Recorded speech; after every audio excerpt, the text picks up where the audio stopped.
What's up, everybody?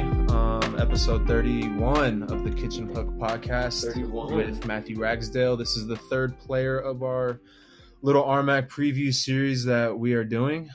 Matt's a fifth-year guy out of BH, started at Western. He's had a pretty damn good career, but it's always fun talking to him. I say he's Matthew, man. That's just all you can say. It's Matthew. You could tell he was a little looser this one. Yeah. Interview number 2, he was a little more loose. Yeah, you could tell he was feeling himself with his crispy cut and his, tee that he had on. It was fun having him on, man. Yeah. He said that. I was like, bro, you get a haircut? He's like, it's scrimmage week, man. I got to look good. I was like, jeez. There we go. There it is. I knew it. But yeah. He's got to be nice and ready to go. When he's putting a 25 piece on somebody, he's got to look crisp. What do you think of what do you think of some of the stuff he said? I know I got like those questions I asked him, especially the one just talking about how if he ever experienced some of those struggles, in these 5 years. Going through his college basketball career. I'm not going to give it away. I'm not going to say anything about what he talked about, but I was again, kind of like with some of our other guests, it was an answer that I loved, but I wasn't expecting at all. No, exactly. And with the question I asked about the advice, I kind of knew that the answer he was going to give me too. Just because I obviously, like him and Avery, I coached for 3 years. So I know them on a more personal side. I knew the behind the scenes stuff with them. But like you said, dude, his answers on some things were just like I said last week to Abe, it's like, man, this kid's grown up in front of my eyes. And it's like, wow, 5 years is a long time from when we first started playing games.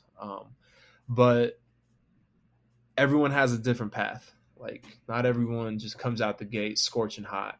And I think Matthew's story is perfect for kids that believe they have the talent, but aren't all the way there yet when they first start out, I guess. So hearing that side of his story, which I'm not going to give the whole thing away, but that was, to me, what I liked the most.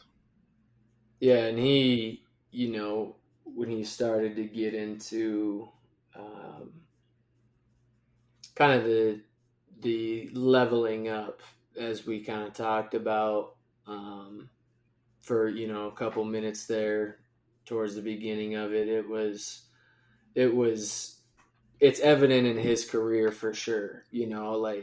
I know his numbers were down last year from what he came from at Western, but that's going to happen when you're playing with another player that's a high-powered player, and especially when you're on a better team that's winning, you see that, you're not getting all the shots and all the looks. But I think the one thing looking back at the conversation is he leveled up in those areas of leadership that we also mentioned in this episode, and the other tangents we kind of went off of that conversation, but you see evidence of that, what he was talking about, if you just look at his career. Facts. Yeah, like you said, anybody on that team that he played with last year, any of those starting 5 guys, maybe the top 6, top 7 were starters, if not best player at Western if you replace them for Matt. And I firmly believe that. It's not a knock on the guys we had at Western. We had talent. We had some good talent at Western. We did. Yeah. But it's just, those dudes at BH went to the Final Four 2 years in a row for a reason. We talked about it last week. Rikers, they sent kids places. PJ went D1. Riker went to the defending national champions, Nova Southeastern. Adam went D1, so they sent Joel went D1. That's 4 of their 5 starters. They all went somewhere. And I think that's a testament, not to get too much on a tangent, but I think that's a testament to how deep Division II can be at the top levels, you know, like those levels that BH was playing at the national tournament and then getting into the Final Four and stuff is those guys didn't land at those spots out of luck. Like, yeah, obviously they were winning and on a couple of the top D2 programs in the country, but it shows you that it can be deep up at the top at the Division II level as well. Absolutely. So I guess with that being said, hope you guys enjoy this episode. Once again, it's episode 30 with Matthew Ragsdale from Black Hills State University. Enjoy.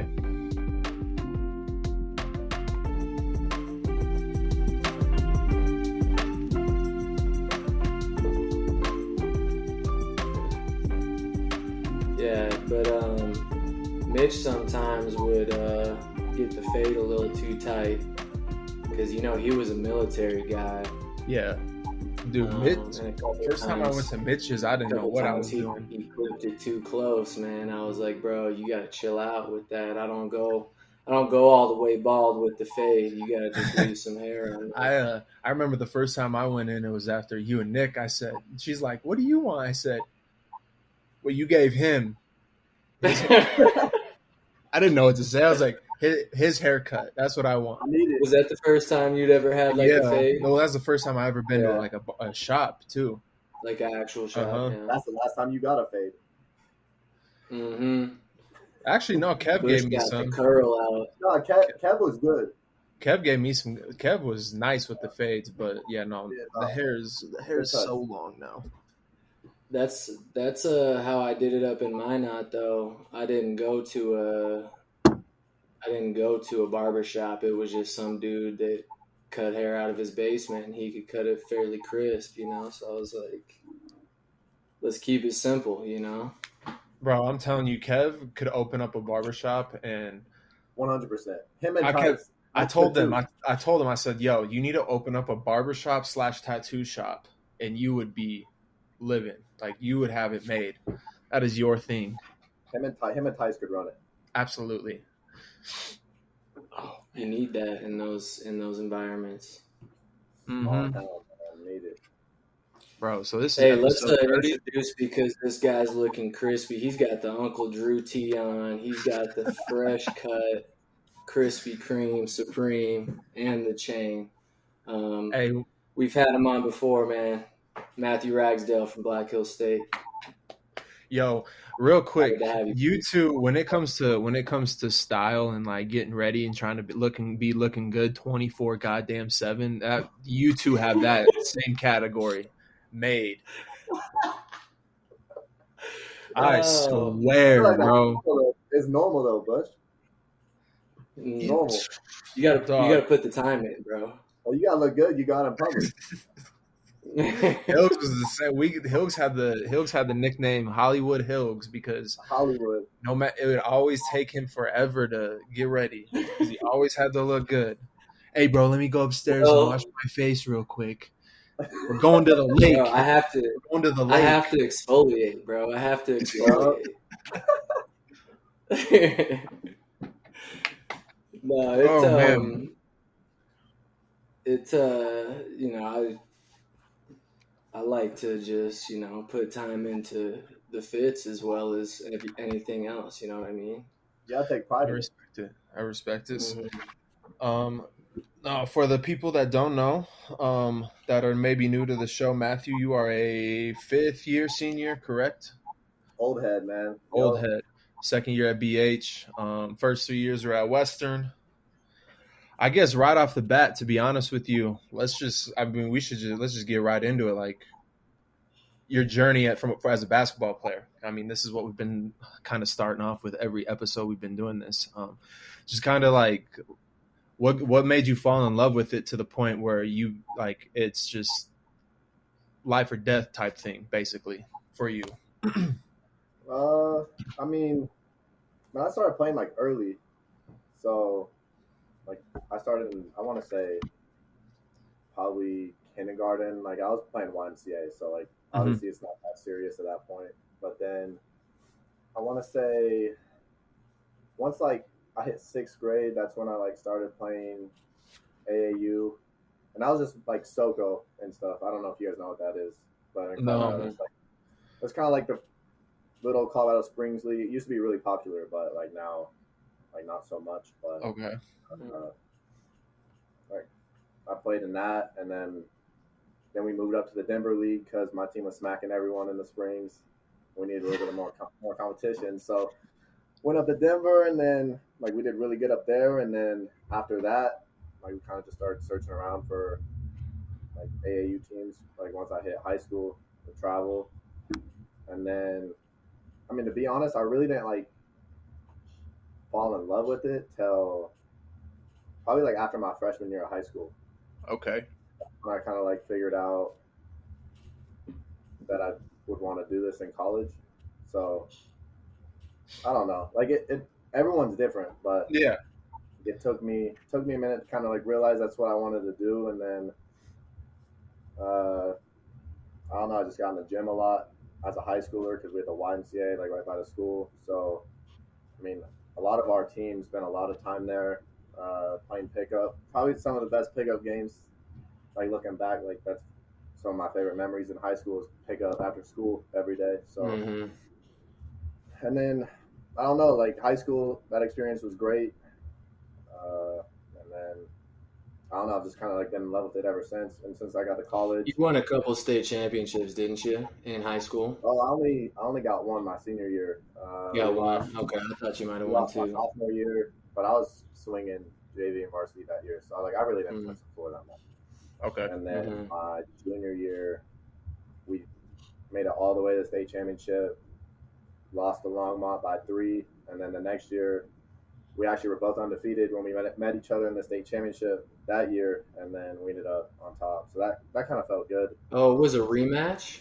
It was a rematch, and like we were both undefeated, Ooh. so like there was a lot of like we were ready to play that game. There was no way we were losing to them again because, I mean, in my opinion, we should have beat them by 20 first time we played them during my junior year. So like that was cool, and then I wanted the next challenge to play college, and then I don't know. It's like it's cool trying to be challenged every step. Like high school was, you get used to high school. Next challenge is college, and then once you get to college, I feel like there's levels of growth. Because your freshman, like my freshman year, I mean, I remember my first like 2 games we played. I mean, we played Colorado State the first game, but And then Weber. I'm not gonna lie, I was scared that first game. Like I got out there and I was like, yo, I don't know if this is for me. And then I remember we played West Texas, lost by 60, and then we played Permian Basin the next game. That was the other way around. Remember, it was the other way around. Yeah, it was Permian Basin first, and then I went like 0-7 that game, and was like, dang, like this ain't gonna be easy at all. And then just like be able to grow, and then kind of just see your growth each year. It's been, I don't know, it's been a journey for sure, and I'm thankful to be able to have one more year to do it. But like just looking back, it's crazy like how fast everything flies Absolutely. by. Like I remember being a freshman, and now like, this is my last everything now. So Are you having moments of like? Are you having moments yet of like, oh man, this whole college basketball thing is like really winding down, or has that hit you yet? I mean, it has a little bit. I mean, you see videos online all the time of coaches talking about it. I mean, we had a meeting the other day, and Thompson, kind of told us that like college basketball is not forever. Like you get 4 years, and then if you're lucky to have a 5th year, then I mean that's it. So like, I mean his message was pretty much like you got to make the best out of your 4 years. Like this is not forever. And then I mean he even explained like once you get to the pro level, I mean at that point it's a business. Like you don't play good, you get fired. Like that's just how like life is. So I mean a little bit.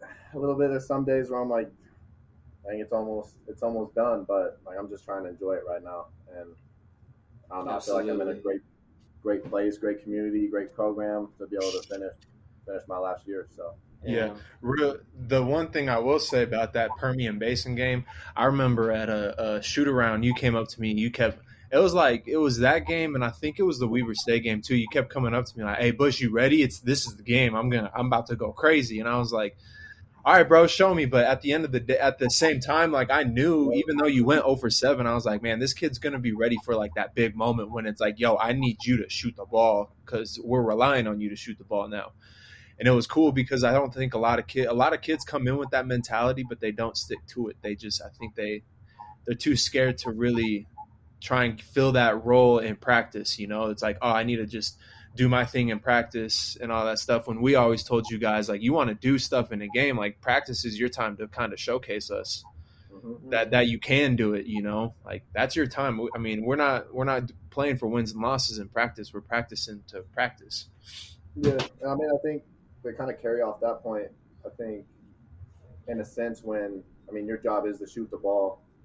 I mean, there is a certain amount of pressure that goes into that because everyone expects you to make shots, like, and then when you're not making shots, it messes with your confidence, your head, like everything. So that was kind of like the biggest thing for me my freshman year, and eventually I figured it out about halfway. Did you ever feel that last year? Like, just because this question just came into my head, just because like that building is obviously your best basketball game ever took place in that building as a different player. And then, you come back in the next year as a player for that team and you got the community, like they know like, oh, this is a big addition. Like we watched this kid go for 50 alongside Joel in one game. Like, did you ever feel that last year? I mean, you could definitely feel like the hype around like the community and stuff, but I mean, at the end of the day, like you can't try to think about that stuff. Like at the end of the day, what people are saying on the outside, like you can't focus on that. Like I just try to stay focused on what the game plan was, like what coach needed, like game plan. Like you just got to focus on that, and everything else will take care of itself. But just worrying about like what everyone else thinks, I don't know. That's kind of something I like. I used to listen to what people would say like early on, but like I kind of stopped doing that, especially once I got here last year. What I got a question for you, just touching back on, it made me think about this when you were talking about your kind of come up through basketball. Who were some people, whether it's coaches, teammates, parents, etc., who are some people that kind of helped you unlock those different stages in your growth of basketball? Because like you talked about, every time as you progress, you start to unlock a little bit more of your game and you have to figure things out a little bit more. Who are some people that helped you do that, whether it was players competing against them, coaches teaching you stuff, or anything in between? I mean, from just like a shooting wise, my dad's he's always helped me with my shot growing up. Now it's pretty much where I kind of have it figured out. Like when I know when I'm like why I'm missing. I used to like not be able to know that, so he'd be able to help me with that. And then my high school coach, I think he prepared me for what college would be like from a coaching standpoint. Just because of like how strict he was. I mean, he runs that program like a college program in high school. So, I mean, it really prepared all of us once we got to college to, kind of know what to expect. And then I'd say, I mean, my freshman year team, and Bush, you probably can attest to most of this. I think that freshman year team is probably the best Western team I've been on. And we had some really good leaders on that team. I feel like, having James helped me so much during that year. Because obviously you got the upperclassmen coming at you as a freshman. Yeah. Porter had good intentions, like he was just trying to make me better. And, same with Cole. So like those two guys really pushed me every day. But, like having James, pull me aside, tell me how to do this. But I feel like them having confidence in me that early when I was a freshman kind of helped me kind of get off to the start I did about halfway through the year, kind of once I figured it out. Mm-hmm. And at the end of the day, I mean, people can say what they want, but I do think one thing I will say about Coach Shafe is that he did have a lot of confidence in me as a player, which I think at the end of the day did help me over my 3 years there, especially my last 2 years there. And he really gave me a lot of freedom and confidence to kind of do what I'm good at. So, I mean, I do give him credit for kind of where I'm at today. And then I'd say, like, just being here with Coach Thompson, like, it's been a great experience just because, like, he's just so smart as a basketball coach. And Oh yeah. the thing he does is he coaches you. Yes. I mean, I probably can't name one practice this year where he hasn't got on me, but like no one likes getting yelled at. No. And sometimes I do get in my head about it because like I don't understand why he's doing it, but at the end of the day, like you got to be able to take that.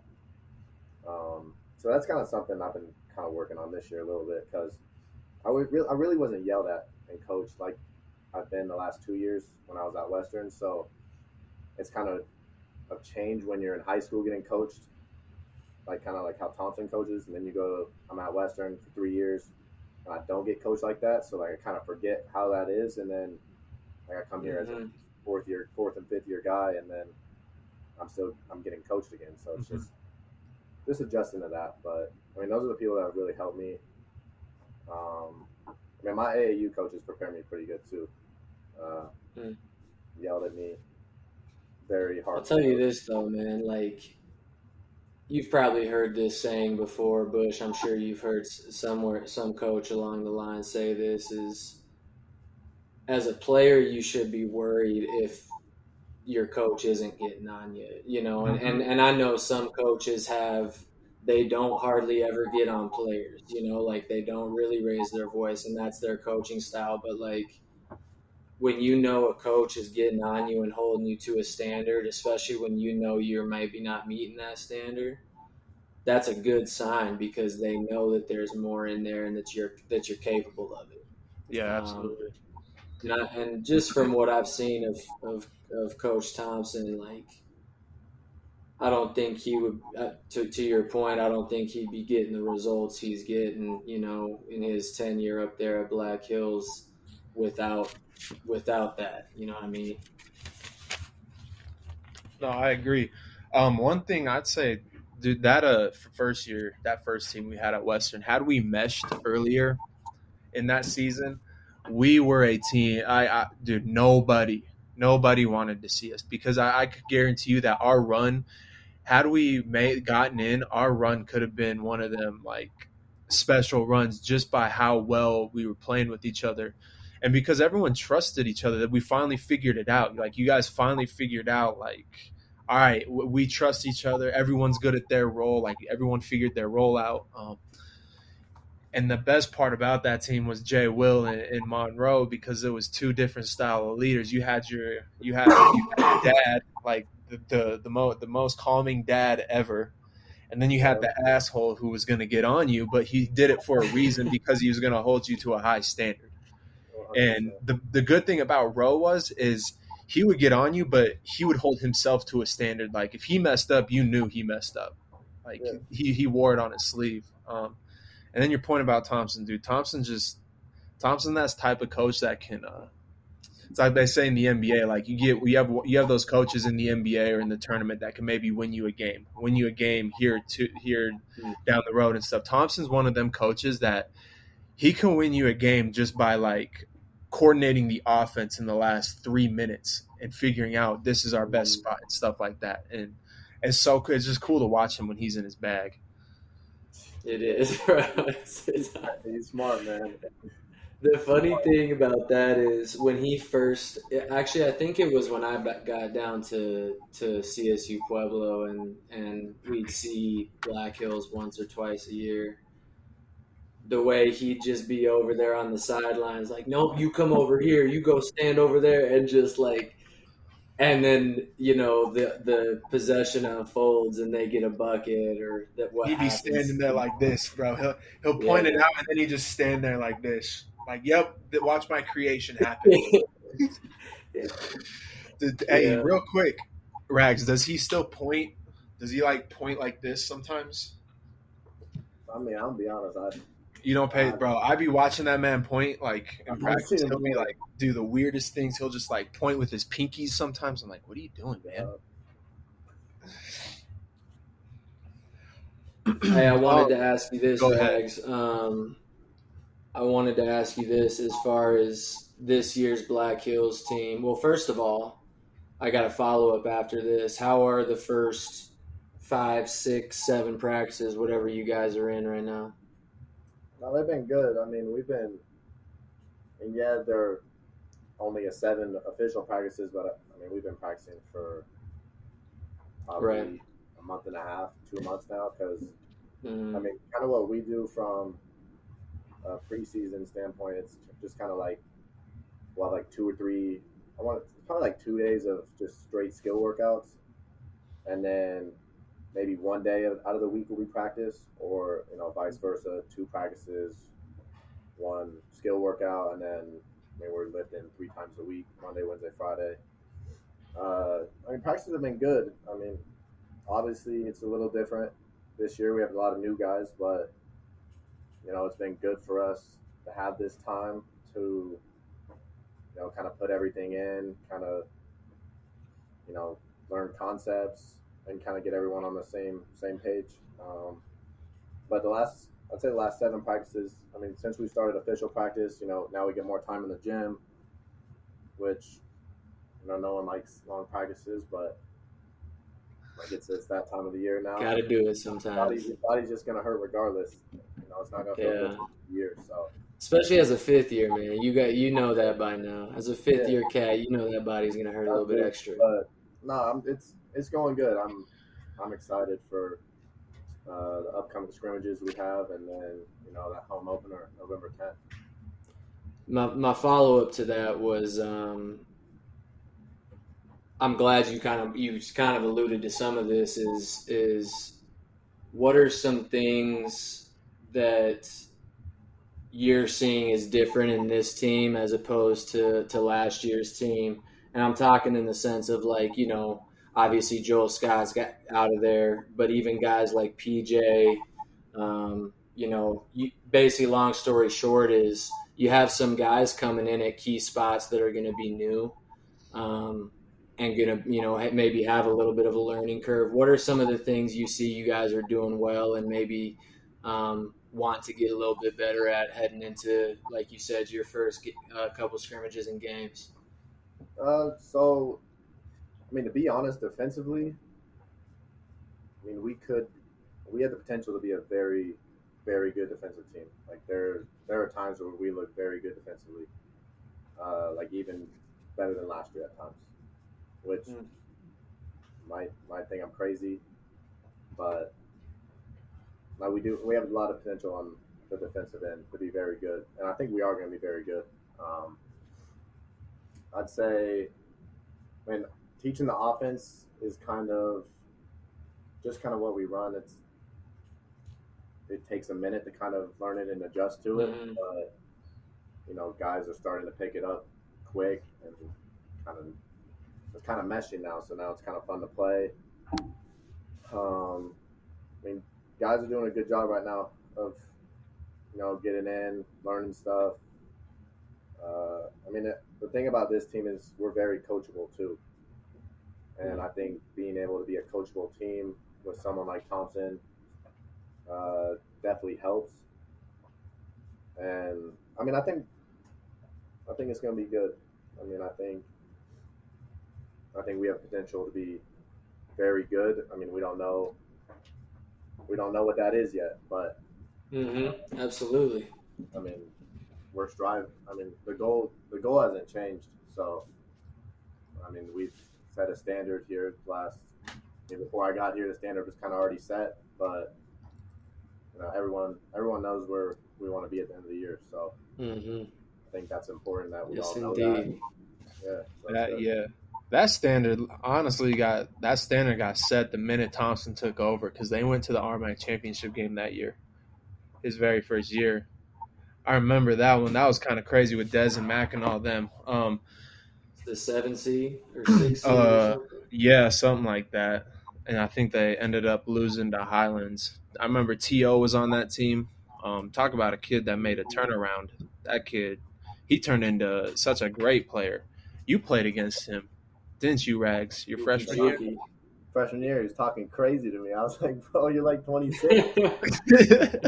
I was 19 out there. I was like, yeah, all right, man. Oh, man. I was looking at Joel. I was like, bro, why do we got a 26-year-old talking to me like this right now? Yeah, he was a dog, though. He made his way back. He was a dog. He was a very good player. So, I do want to ask you this. So, like, if you could go back, even this is like one of them cliche questions. If you could go back to like the beginning of like your freshman year, what from now 5 years ago, what kind of advice would you give yourself, or like what kind of advice would you give to kids that want to get to the college level? I mean, the biggest thing I'd say is I knew it was going to be like hard once I got to college, but like I didn't know how hard it was going to be. There's so much more that goes into like being on a college team. Like obviously you got practices, you have workouts, then you have all the extra stuff you got to do. Like it pretty much consumes your life. I mean, you really get Sunday off. Usually if you, like once you get in the season, you have stuff on Saturday, whether it's practice, meeting, something else. So like I would tell someone that they expect you're not going to have a lot of free time. And I think the biggest thing is like you just got to take it one day at a time, I feel like, because I kind of wanted it. I mean, you kind of said it earlier in the show, like that Permian Basin game. I was telling you, I was like, "This about to be the game." Like, you just gotta like really, really kind of trust the process and honestly take it day by day. Because when you're looking ahead and doing all that, I mean, it doesn't like it honestly just messes with your mind a little bit. So like, you gotta take care of like what's in front of you each and every day, and then eventually that's gonna pay off over time. And I'd say the biggest thing I probably, looking back, to be honest, I probably would have taken like my rehab a little more serious. Just from like, I feel like a lot of people say that. From like a lot of people say their bodies. I'm at the point now where, I mean, yeah, I'm a fifth year, so like, yeah, I've always been sore every year, but like this year I feel sore a lot. So I started ice bathing and stuff, stretching a lot more, eating cleaner. I mean, after my sophomore year, I started eating super clean because, I don't know if Bush remembers this, I weighed in at like 210. Tubby boy, bro, would eat like a quart of ice cream a night.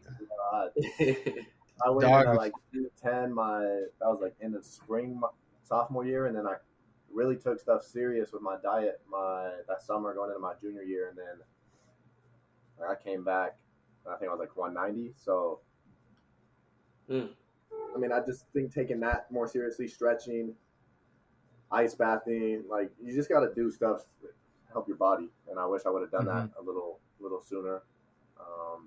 And obviously it was kind of hard at Western. I was about to say that.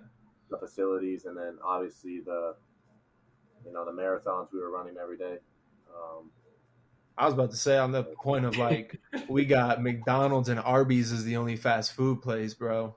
And it's like hard. Like what you don't understand is like when you go to a small school and you don't have a lot of like food places, and you are a freshman and sophomore and have to stay in the dorms, and you don't You have have to learn how to cook. But even as a freshman and sophomore, like you don't have a True. stove or anything to cook. Like you got to go to the calf, and it's just like, do you really just want to eat salads all day? Like at the end of the day, that's not going to fill you up. So, I mean, Hey, trust me, man. I know what you mean. I went to the JUCO.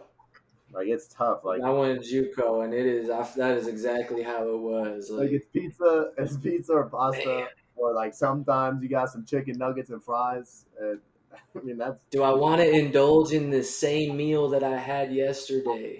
And I But the know thing is, it's you the have to, same because stuff. at Western we would have Yeah. practices, we'd have late practices. We want to get out to like 6, so we're all going to the calf starving. Yeah. So then, Bro, at that point, you just I ain't want the gonna food. lie, Hilgs. That calf serves some sus food sometimes. Like the meat wouldn't be cooked all the way. Like I've seen pictures of the meat being like blue raw, like just the outside layer is cooked and the rest is just pink red. I'm like, yo, Just you're gonna slapped kill it on somebody. the grill for a second.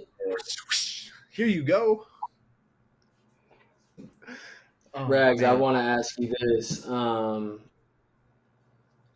Were there, just specifically in this kind of 5 years that you've been at this college basketball level, were there moments where you kind of felt that it was maybe too much, or however you want to put that, or however you kind of see that? Were there moments where you were kind of really questioning if it was worth pushing forward for you, or were you got a guy that was always like, no, I'm in this thing? Because for myself, and I know for you coming in, you were, sounds like as a freshman they were wanting you to play a pretty big role immediately. Yeah. And it wasn't that way for me, especially at the junior college level, playing with some of those guys that were highly ranked JUCO guys and trying to find my way on the floor. I got to tell you, there were times where like, man, do I got enough in the tank to keep going? Were there any moments like that for you throughout this 5 years?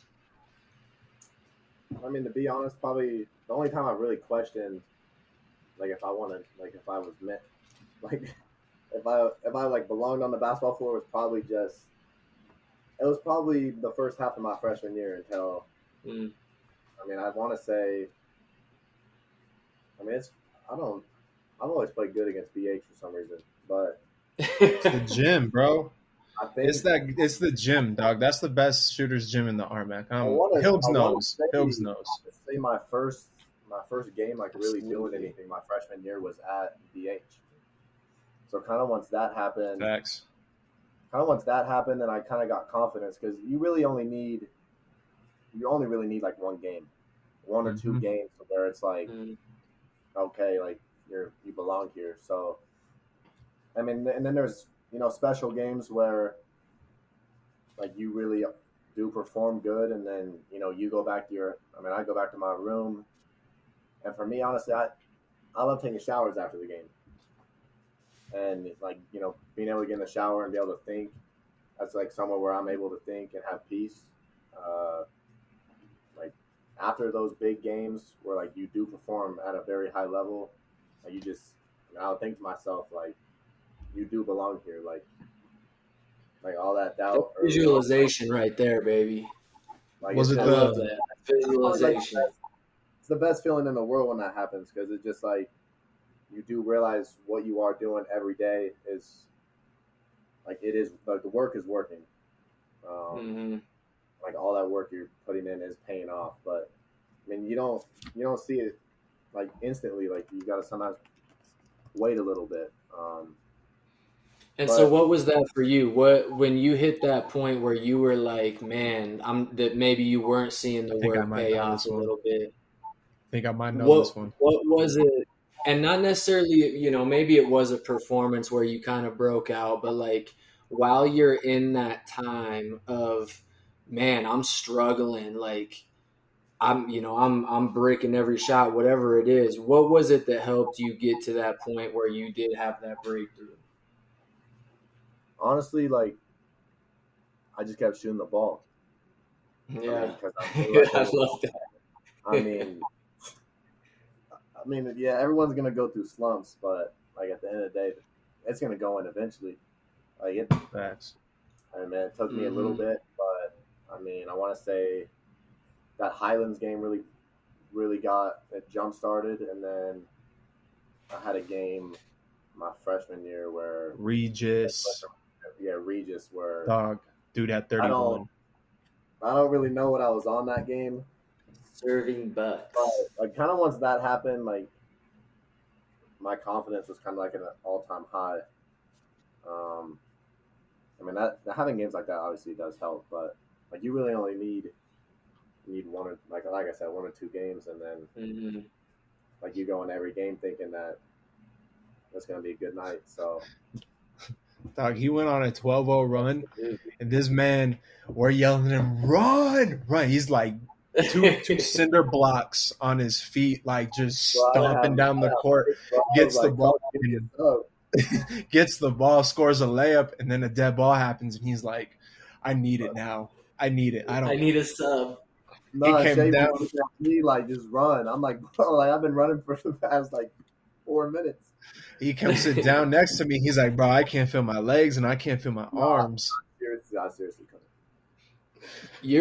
That's what you are. Like when I think about you as a player, you're that. I think we might have said this when we had you on that first time. Is you're a microwave scorer. Like if you see Matthew Ragsdale hit 2 shots in a row, you better buckle up. Like, you better buckle up because it's going to get bad here if you don't do something. Dog, I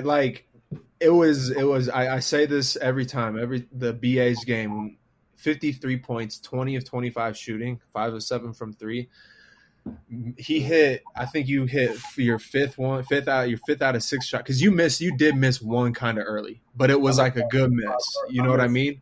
That's my first shot. I backed up. And I missed.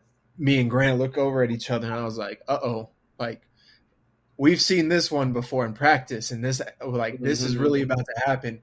And I remember in the second half, bro, he kept getting bucket after bucket, and Joe Cam was over there talking hella smack to him. And afterwards, I just looked at him like, I was just like hot-handed. Joe, there was one time he hit a step-back 3 in the corner in front of Joe, and Joe got up and started clapping. He's like, damn, that kid's a bucket. I already know Joe is chirping over there. He was turned, too. I know he was. Yeah. That game was live, bro. The game was live. That was the coolest basketball game I think I ever witnessed, bro. I mean, to be honest with you. Some of those shots that I was hitting, I mean, like if you watch my film, like you really don't see me shooting a lot of those shots. Like I was shooting, like there was a point. But that's what a microwave scorer is. That's what I'm saying. Like Nick Angarata was this way, where it was like, I'm not saying you come out of the jump and you're taking fade away, but like, boom, boom, you hit 2, you get a layup and maybe drill a 3, and now it's like that little one, little turnaround that you shoot or whatever, this crazy running off a screen, fading a little bit. That's when those start going in, and to me, that's what a microwave scorer is. Bro, I'm looking at the averages that season. You had 38 against Our Lady of the Lake, and then the next game you have 53. This dude's average went up 9 points in 2 games. He went from 13. The thing that's crazy is you look at those first 3 games of the year, I sucked. Here it is, Hilks. First game at West Texas, 3 of 19, 8 points. Second game at West Texas, 6 of 19, 17 points. Then he was 2 of 10 against Southwest. This isn't freshman year, is it? No, this is his last year. You're talking at West. Yeah, okay, his last year. And then 5 of 11, and then 9 of 21, and then boom, 14 of 22, and 20 of 25. Like that, just see ya. Then it was like, all right, here we go. Like if you're scoring 26 when you're shooting 9 of 12 from the field, that was against Black Hills at home. Like, come on, bro, you're efficient. Absolutely, man. Hey, just a quick side note. I feel like I'm asking all the questions, but Bush, you're absolutely right about the Young Center being the best shooters gym in the conference. Hell yeah. It's because it's the same depth, I feel like, behind each basket. I ain't It gonna lie. doesn't change. I'm not gonna lie, because the second other gym I'll label as a really good shooters gym is Fort Lewis for some reason. Like no matter what it was, and whenever we did shoot arounds there, bro, I loved that gym. Matt doesn't like that gym Really? for some reason. I loved Fort Lewis's Yeah, gym. I disagree with that one. I've had some bad experiences in that gym, man. Yeah, true. I feel that. All right, let's. So you guys you're 13th, right? You come in 13th. No. I didn't really look at that yet. Have you looked at that? Are any other RMAC teams on that list? Yeah. So yeah, it's Black Hills. Yeah, you go ahead, tell them. We got us at 13, and then we got Fort Lewis at 14. 15 we have Mesa, and then 16 is Colorado Mines. They didn't want to split us up. Like they didn't want to offer 4 a little. in a row, baby.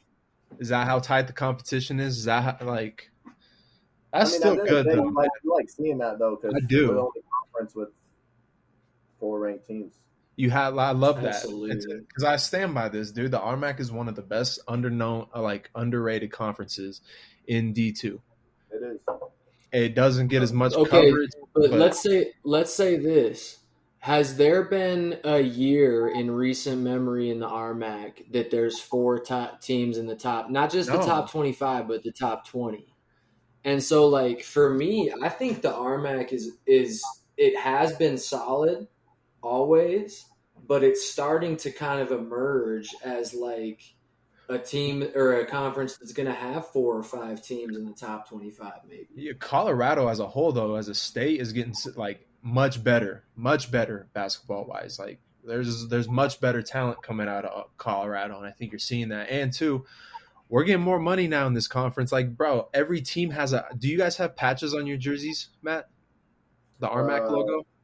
I don't think. No, we didn't get new unis this year. You didn't? So but like Western got new. Like teams are starting to get the patches, huh? Yeah, I like our unis, so like I'm not absolutely. You guys, those black ones are clean.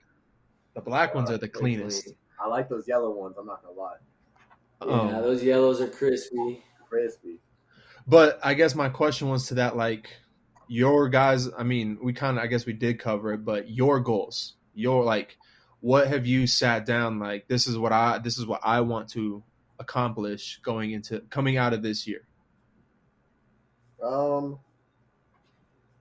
mean, to be honest with you, I just want to win. I mean, like at Western and stuff. Like, yeah, I had my time of putting up numbers and losing. Like it's not fun. Yeah. Like, no.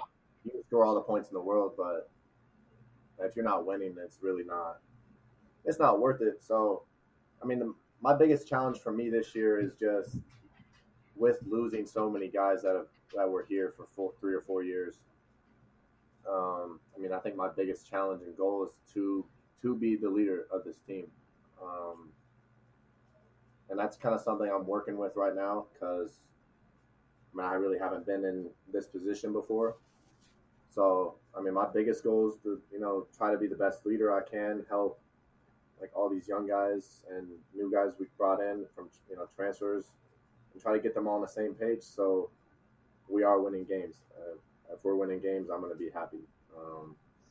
That's kind of it's probably my biggest goal. Like I really haven't like sat down for personal goals, but I mean, if we're winning, I'm happy. So. Ain't it crazy?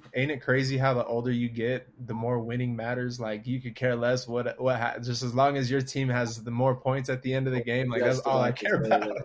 Yeah. It's so wild. Man, like if you would have asked me that question my senior year, it would have been very similar. But you guys have probably heard the saying of like freshmen just want to play, sophomores just want to start, juniors want to be the leading scorer, and seniors just want to win. Like that is such a true, in my eyes, that's such a true little saying or whatever, because you do get to a point where it's like, yeah, you want to play well yourself individually, but you know that like that doesn't always look like me scoring 30.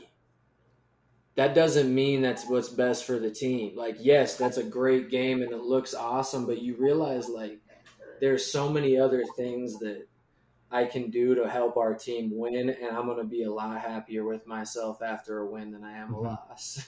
Yeah. I mean, I will say probably last year changed my perspective on that a lot because, I mean, our team last year, I mean, in my opinion, I do think we had the best roster in the country.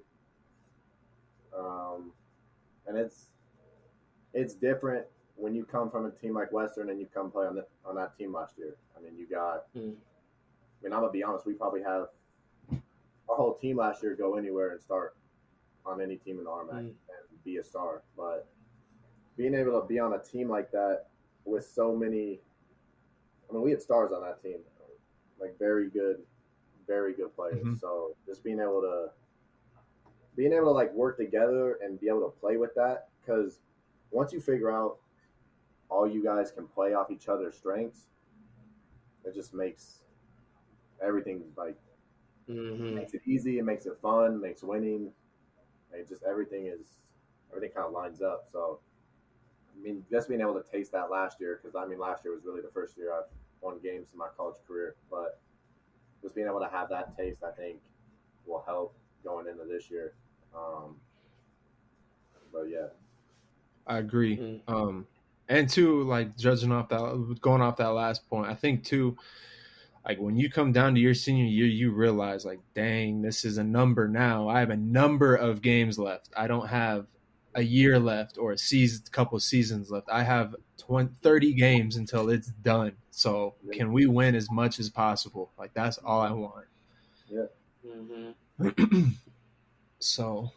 And you said it yourself. You said it was, the goals didn't change, and that's a good thing to hear. And it was also encouraging to hear you say that the leadership aspect of it is a priority for you. You know, that's an awesome thing to hear a fifth-year senior say,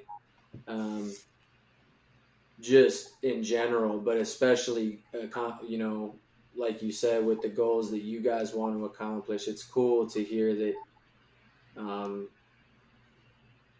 to achieve that, you feel like your leadership and you want to be that guy that is leading the team to that. So I'm excited to see it, man. I'm excited to see you and just kind of your whole team take a different form, and especially, with your last year here, I want to see you do your thing out there again like you always have.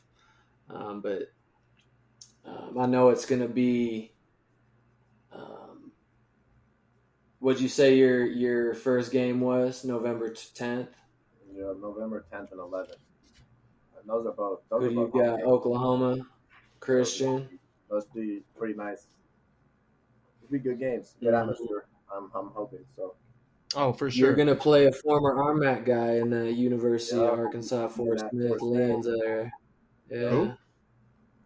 Leon Ramiro ended up going there. Oh, okay. All right, Hills. There you go. Make a trip on up. Make a trip. I can get us a I could get Darren. Darren can get us a studio. Darren can get us a studio. He has a studio. We can shoot in the studio. My birthday's the next day. There you go. Perfect. See, go to Deadwood.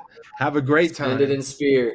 Yeah. Spend it in Spear, baby. So, all right, let's take it. We're gonna take a transition. I know we did not talk about this beforehand, but I was doing this as you guys were kind of talking towards the end. But we got to do our pick'ems. I got the records. I got all that stuff in front of me. Matt, I got some games for this week. You gotta pick. But first, let's recap last week's.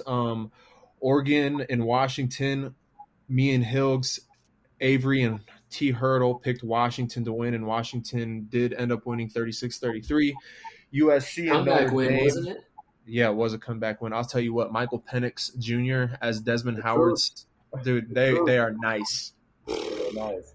Michael Vick 2.0. Michael Vick 2.0. Yeah. USC at Notre Dame. USC got absolutely mollywopped, 48-20.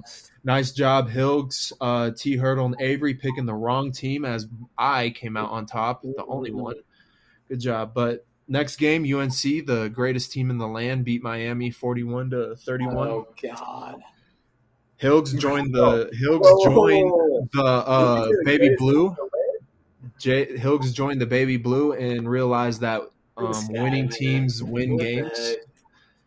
So with UNC did win 41-31. And then KU at OK State. Hilgs, congrats. You were the only one that picked that one. At OK State. I'm just going to say this right now. That is the third straight 3-1 weekend. Hilgs is 4-1. 4-1 for the week. Hey, can I just tell you guys some heartbreak? Can I tell you a little heartbreak on that game? If Kansas covers and just wins by 3 points, your boy would have been $3,000 richer. But instead, they didn't, and my parlay didn't hit, and that was the only game that I needed to hit. God bless. But no, Hilgs, you are a solid 10-3 on the year. I'm 7-6. I got back into the winning ways, thank God. And then the show is 4-4. So Matt, you got to bring the show above 500. So the 4 games. Bush, you said you're what? 7-6. 7-6, yeah. So I went 3-1 too. The show lost last week. They went 4-4. Yeah, they did. But number 7 Penn State at number 3 Ohio State. Hilgs, who you got? Hold on, I gotta write this down. You kind of just sprung this on me, and I was not ready. All right. Is Harrison playing? Oh, I don't know. That's big. What was the teams? Ohio State and Penn State. Ohio State. I gotta know where it is. Is it Penn State? It's in Ohio State. Yeah, Ohio State winning that one. Who you got? They're not losing that game. The OSU. Okay, so Rags has Ohio State. Easy. Go Bucks. Wait, what did you say the rankings were? That's important. 7-3. 7-3. You know, I'm just gonna say it right now. Penn State has had some bad luck there, and it's like Wyoming going to Boise State in 2 weeks or in a week. Haven't won there in a while. I think it's the year. Penn State gets the dub. You're taking Penn State, bushel beans. Sure am. I think I'm gonna go with Ohio State, especially because it's in the horseshoe. I almost said the big house. The shoe. That's Michigan. All right.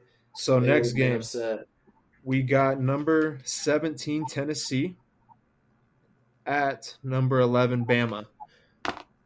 You need to put this stat into your head real quick. Nick Saban has never lost a game in an SEC matchup at home in October. So I'm going with Roll Tide. Yeah, but here's the thing, bro. We're in a different day and age now. That's one of those stats where it's like LeBron James has scored 45 points 3 times on a Tuesday. Think of how good September. the SEC is, though. Okay. In October, he's never lost a conference game. I got Tennessee.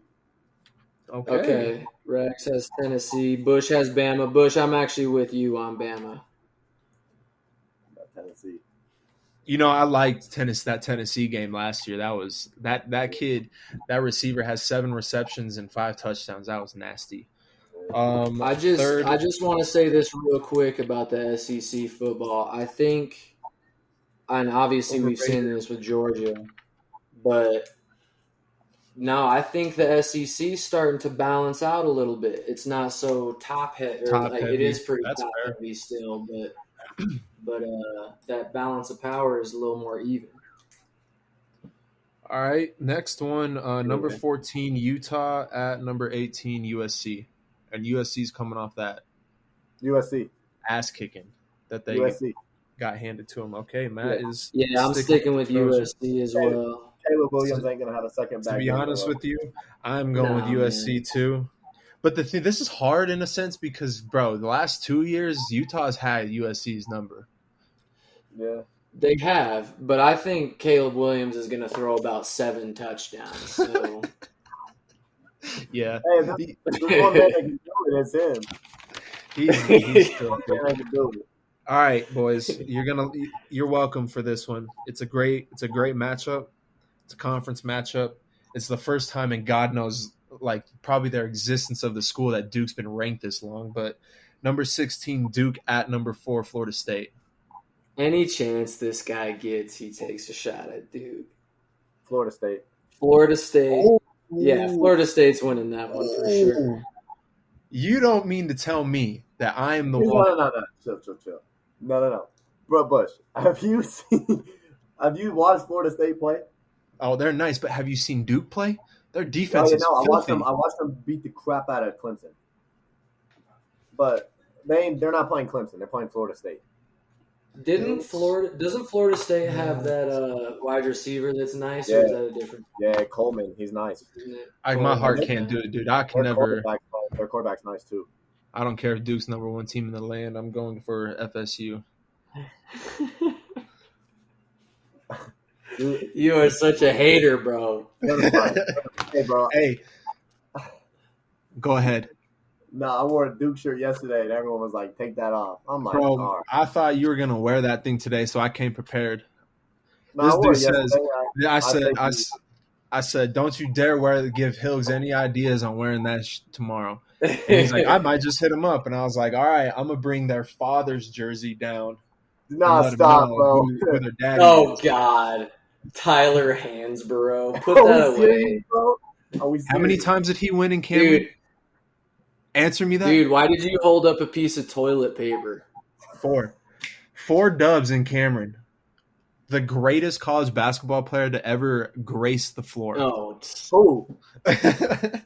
who? You heard it, Psycho T, Tyler Hansborough. I'm sick. I'm not even gonna respond to that. There's no way. Real quick. Hey, Rags, if we have you on again, we have to coordinate because I got a Duke shirt too, so we'll wear it and Bush will love it. I got a Duke beanie. I got Duke shirts, sweatshirts. I even got a Kyrie jersey. Oh, talk about the most overrated Duke career ever. Oh, he played 8 games and served so many buckets. He was like, "I'm gonna leave." Kyrie's so filthy, dude. Secondly, since we're talking about NBA guys, Hills, this is Hills' favorite topic too. Asking you guys, what's your take on the NBA this year, Rags? What's happening? We need your takes. Man, I'll be honest. I think keep them cool. Don't take any hot ones either. Yeah, don't worry. I won't get as serious as I do in these group chat messages, but what I will say is the Bucks look good. I think they'll be solid. I think the Celtics with getting Drew was big time. Absolutely. I think those are probably the 2 teams in the East. I mean, everyone counts Miami out every year, and then somehow they end up playing the conference championship or the finals every year. So, I mean, you really can't count them out. But I'd say in the West, I'll be honest with you, Bush. The Lakers going to the NBA Finals.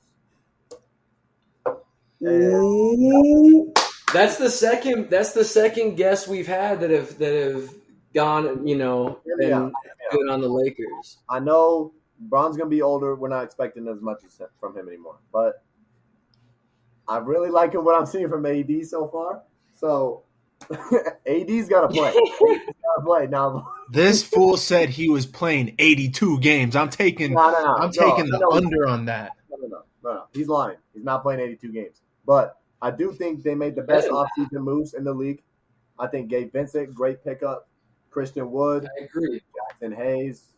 Prince. I do. I mean, they brought in some. Cam Reddish is also not bad at all. So I think they got a good chance, especially bringing back the core they had last year. And then, obviously, we're gonna have to go through Denver, but I'm not worried about that.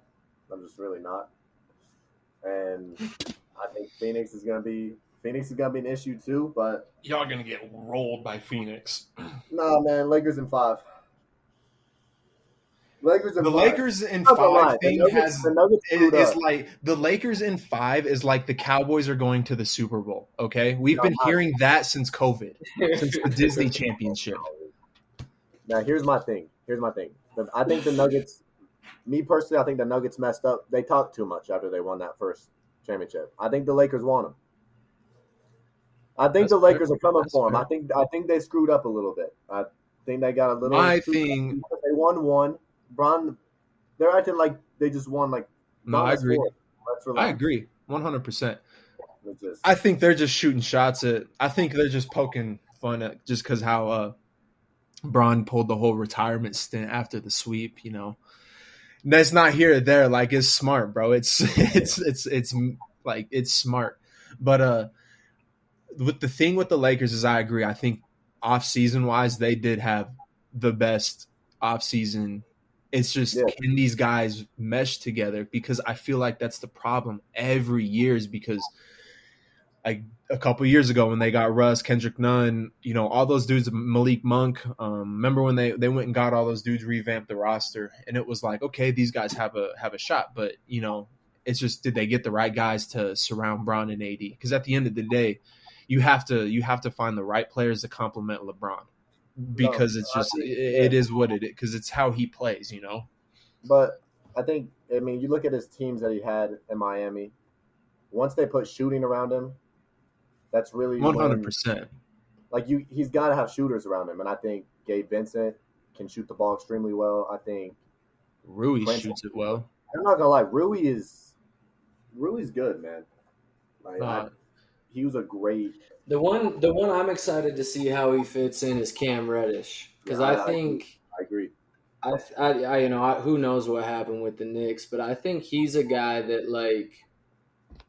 I think he's either going to get buried on the bench again and be out of the rotation, or he's going to be one of those guys that like is kind of a game changer in their lineup. Yeah, I feel like he's been overlooked since he was at Duke. You're playing behind RJ and Zion, so it's. I was just about to say that. Reddish on any other team in the country, I feel like that year he's maybe gets drafted sooner. So absolutely, I think to like straight up. Duke ruined Cam Reddish just a little bit, not a lot. Like he still had games. Like he won him that Florida State game where he hit the game winner and all that stuff. Like he still had games, but we never saw Cam Reddish. Like we didn't get to see the true Cam Reddish that we saw in high school, and that was what sucked about that team is because they could have been so good if they would have just, bro. If RJ would have just passed the ball just a little bit more, bro. You have a better shooter than you. But hey, I loved it. Yeah. I loved it. Even though I did want to see, I went to the Final Four that year. I was like hurt and not hurt because I did want to see Zion play in person. I would have loved to see that, but here nor there. I don't want to be. Was that the year they played Kansas in the Elite Eight? No, Michigan State. They lost Michigan State. Cassius Winston. And I actually was able to go to. I was in LA watching when Texas Tech played Gonzaga in that Elite Eight. That was a crazy game, man. Being in that environment was crazy.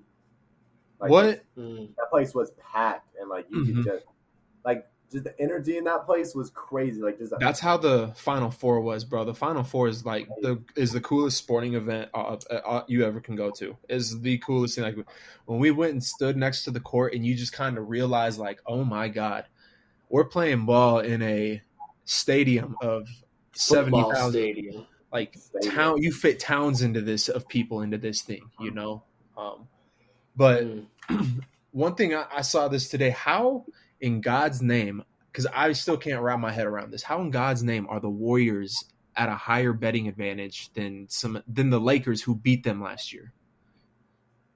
I don't know, man. So they're like they have a better odd. They're plus 900 and the Lakers are plus 1100 to win the finals. Really? Yeah, according to Vegas today. I thought that was low-key kind of crazy. I don't understand. Prove me wrong, but I do not see this small ball CP3 hype working with this new NBA. I mean, it was clear that you needed big men last year. That's why we didn't beat the Lakers at the end of the day. Yeah, we went to like it was Steph or Klay Thompson said it. He's like, dude, it's so much different when you're driving. You got that jumping up in the air. Like, what do you do? Like, it makes you think a little bit.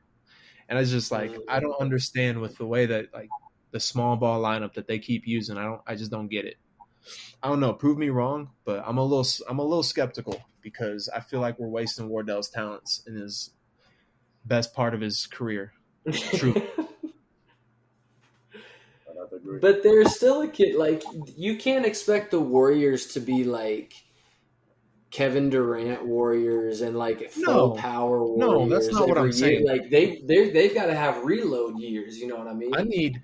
But like we went and got CP3 when Bush, I'm there was much better stuff on the market. Like, why are we getting Dario Saric and not making a move for Dwight Howard? Dwight Howard can play in the NBA. I need to go pee real quick. All right. Yeah, I drank so much water today, bro. Like, go ahead, dude. But you know what I mean? Like, absolutely. I just don't understand I'm with you on the Chris Paul thing. And we had talked about this, like, we thought they were bringing in Chris Paul to move him somewhere else. So absolutely. I'm confused too of why they're doing that. But I think they're a contender. Like, the fact, to me, the way I see it is the fact that the Warriors are still a contender is a positive thing for them. Absolutely. Because it all could have been dismantled. I'm still riding with the Warriors and them. Like, I'm not worried that we're not going to be like a high seed in the playoffs because they respond after bad seed. Like, they respond well. Yeah. And I think this is going to be one of them years. Klay Thompson has finally had a full summer to get right and become Klay Thompson again. I forget that Andrew Wiggins missed 25 games last year at the end of the season and then hopped right back in game one of the playoffs.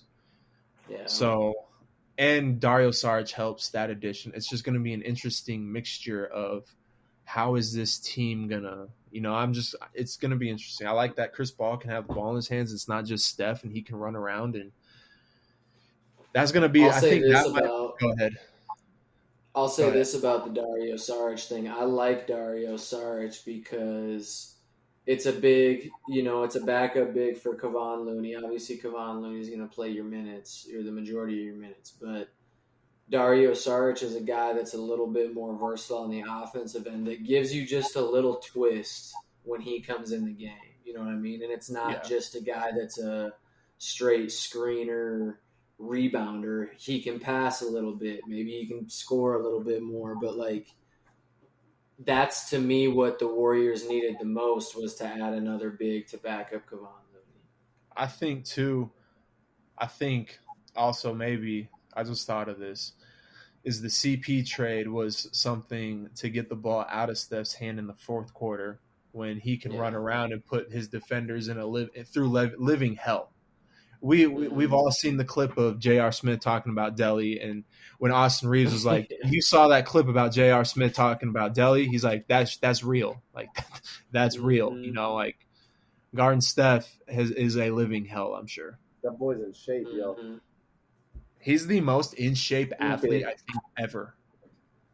It's just in shape. It's just crazy to see because I'm not gonna lie, I ran around a lot at Western. Bro, I'd get tired so quick, and I'm like, bro, Steph does that all game. You were playing at almost 8,000 feet, though. Yeah, I mean, you gotta give credit where credit. Have you seen workout videos though? Just watched one. Have you seen his workout videos with that trainer though? Yeah. Like the stuff crazy. He does, crazy. The thing is, a couple of the drills he does with his trainer, I actually do with. I don't know if you have talked to. I don't know if you know this. The GA on the girls team, Nate. He actually. So that's who I work out with when I'm up at school. So, and he's actually real close friends with Jack White that played for the Nuggets. Duke boy, you know what I'm saying? So he's full Duke. But he actually we do some of the stuff Steph does. Like when you see those full court shooting drills where you make a shot, Oh, you yeah. run all the way full court. I mean, so I make my kids do that too. Yeah, so it just, but like watching Steph do it just makes it look so effortless. Steph, Like, it's just another drill for him. Like I do that, I'm dead after the drill. I'm like, good heavens. as Shaq and Kenny. Oh my god! Oh, okay.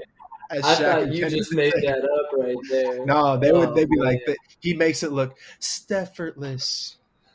That's hilarious. No, I agree though. It's crazy because like Trae Young in one of his most recent interviews. This is my last thing, and then we can wrap it up because we are down a rabbit hole. We're going, man. He said, he was like, man, I worked out with Steph, and I'll be honest with you, he's like, the amount of conditioning you do, he's like, that was the hardest workout I've ever been in. He's like, it's crazy. And they were talking to someone else. He's like, yeah, did you see Luka doing the ball handling drills that they were doing? He's like, he didn't give a damn about them. He's like, bro, why are we doing this? Like, oh man, from another planet, man. Mm-hmm. Something else. Oh boy, Hilgs, you got anything else? No, this was fantastic. This was Absolutely fantastic. Yep, Matthew, we appreciate you. As always, we'll have you on. That way, we can get a true raw, uncut Matthew Ragsdale outside of season, a different side. But nonetheless, man, good luck this year. We both know the goals that you have going in.